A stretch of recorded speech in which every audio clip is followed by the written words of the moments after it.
This one is for those who are actually curious, who will be going to North American Nats, or just those people who love numbers. Let's get into it.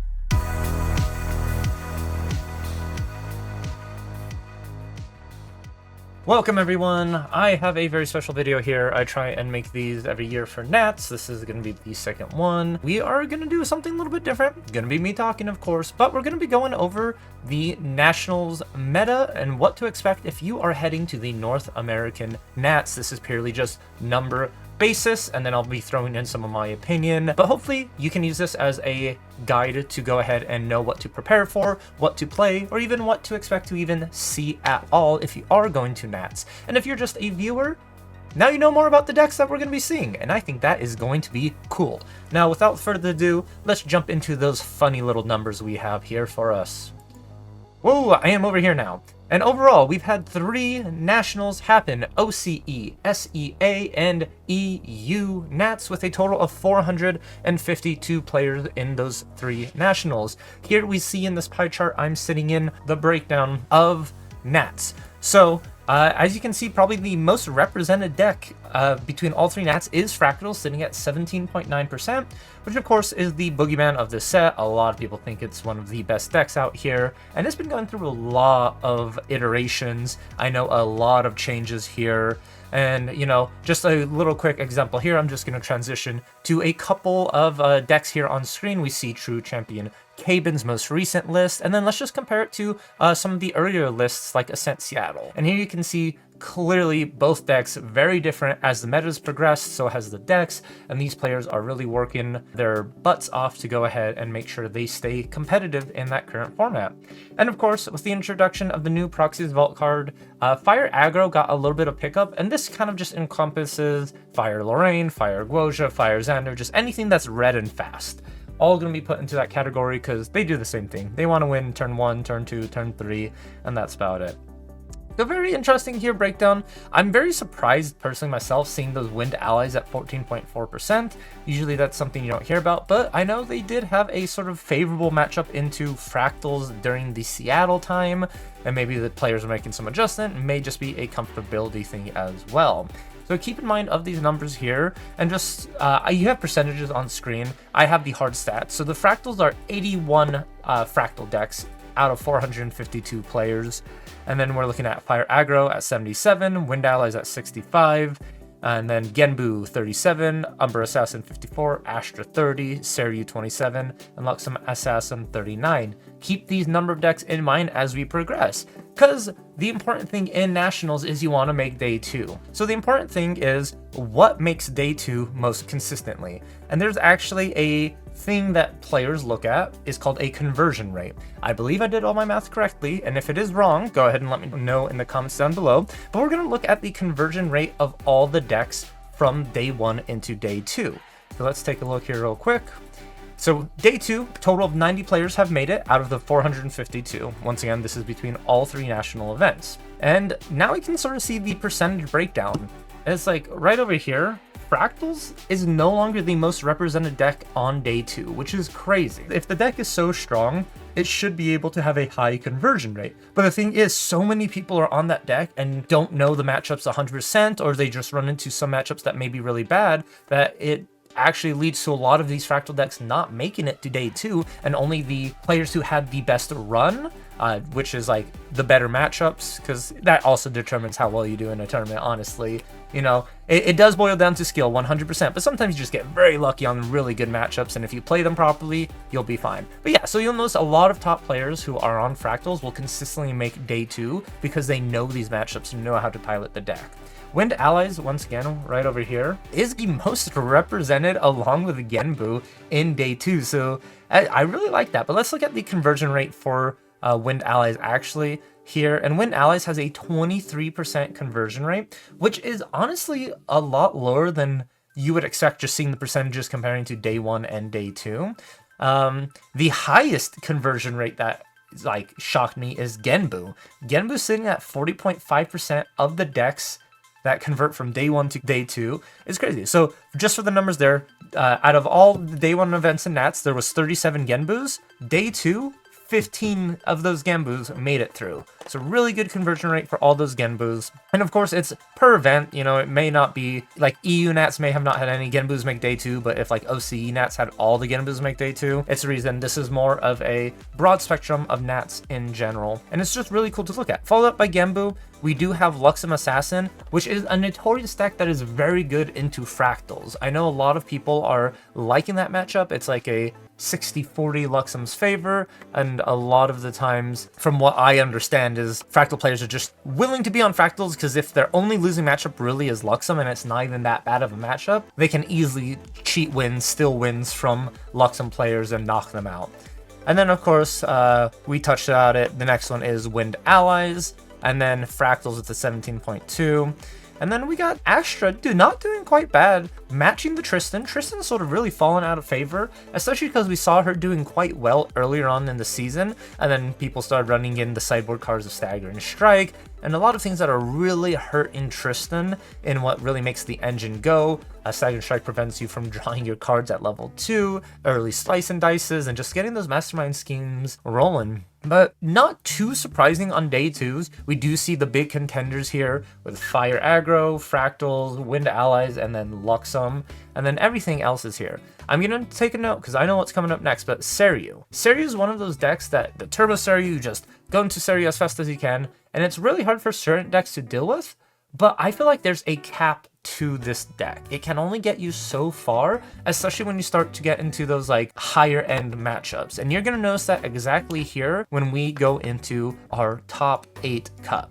Now, for our top 8 cuts, we were just talking about Seiryu, and this is exactly what I was telling about. There is no Seiryu that has made a top 8 after making day 2. 0 conversion rate. So to me, that reads that Seiryu is not the deck to bring. Yes, it's a good way to plow through the day 1, but once you get to day 2 and start facing those larger, stronger decks like Fractals, Fire Aggro, and Luxem Assassin, you're really going to struggle and not be able to make it through.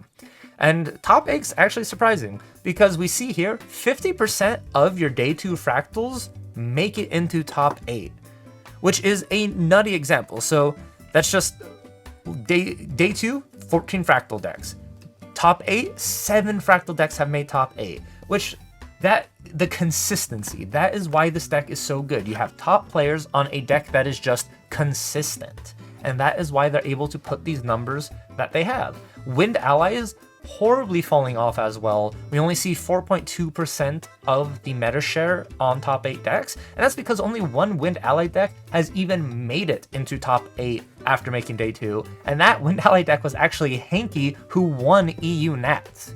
Big name player who's very good at the game, taking a deck that requires a lot of skill, a lot of preparation, and sort of like a good call in that specific EU meta. We see Fire Aggro really dropping off here, only at 4.2%, which means only one Fire Aggro deck from day 2 has made it. And keep in mind, Fire Aggro had 11 decks in day 2, 3 less than Fractals, but only 1 was able to make it through. And that's just because of the inconsistency of the deck. It runs into some issues. You really have to find these kill lines, kill turns, and Fractals and Luxem are just very good against Fire Aggro at this current moment. I personally think because people are now bringing in Lantern. Before, Fire Aggro was running rampant because there was no Lantern in material decks, but a lot of people have learned, let's bring Lantern back because that keeps those graveyard fire cards at bay.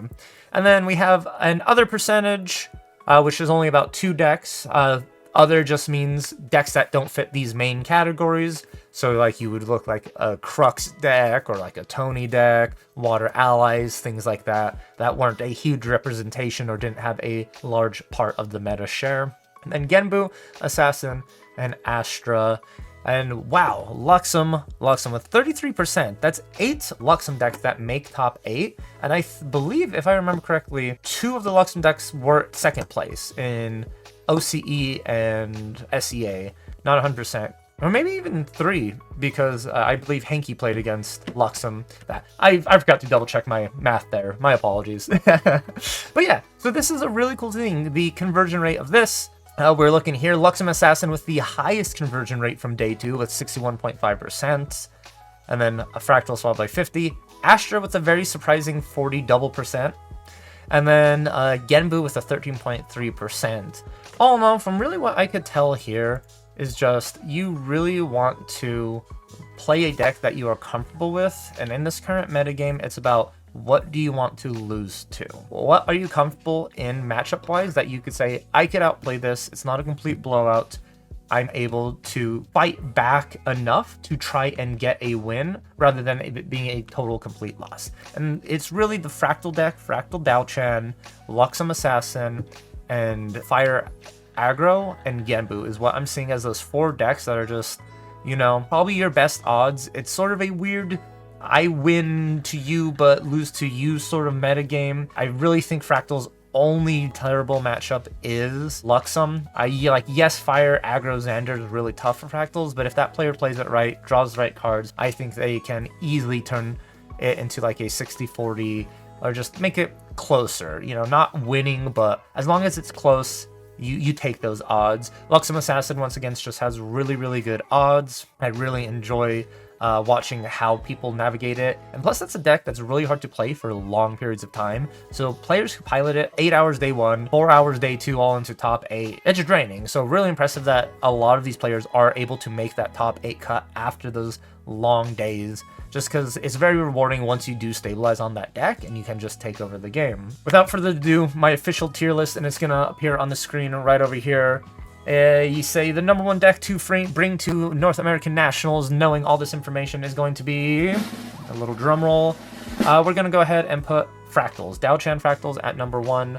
I just do believe it is probably one of the strongest decks, especially if we make changes to it and just adapt. I really think that most recent list from Kabin has so many answers, and if decks don't start changing to fight against the answers that Dao-Chan deck has in it, it's going to start rolling over.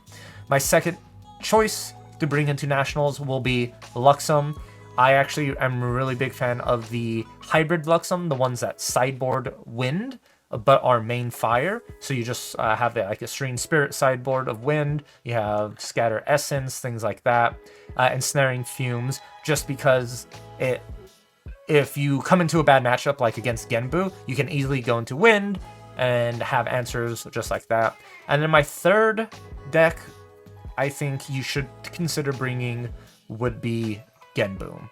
I think Genbu is a pretty solid deck. I saw some really cool combos being able to do it with Tabula, and I feel like it's just sort of a little bit unexplored, kind of high rolly, but that's what you might need in an environment like this, is to just get some really nice high rolls. So there you go, my top 3 decks that I would consider bringing to Nationals, and then it wouldn't be Valkyrie without a Dark Horse pick. So I think the Dark Horse at Nationals, a deck that I think if you really don't know what to play and you want to play something fun, I think you should really consider Wind or Water Allies. I feel like in the right situation, these decks can be really powerful and catch people off guard. I am personally a fan of the Kong Ming Wind Allies that have been going around a little bit, with like Axis Gale Scholar, Ardent Cloud Striker, Usurp the Winds. I think that'd be a pretty cool deck to see.